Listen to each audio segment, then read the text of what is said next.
ఈ రోజే డౌన్లోడ్ చేయండి మీ ఫేవరెట్ షోస్ చూడండి. ఏమనుకుంటున్నారు మీరంతా? మీరు చేసిన తప్పుల వల్ల నా భర్త ఎందుకు శిక్ష అనుభవించాలి? మీ అందరికీ ఇప్పుడే చెప్తున్నాను, ఆయన గనక కోర్టు మెట్లు ఎక్కారంటే నేను ప్రాణాలతో ఉండను.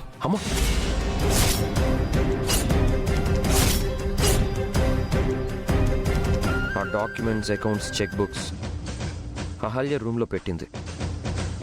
అవి నువ్వేమైనా చూసావా? వాటిని నేనే దొంగతనం చేసి అంకుల్ని అరెస్ట్ చేయించానని నీ ఉద్దేశమా? అదేంట్రా, అది తను అలా బెదిరిస్తున్నావేంటి? ఖచ్చితంగా ఇది తన పనే అక్క, తనే చేసుంటుంది. నువ్వు చెప్పకపోతే నా మీదొట్టే.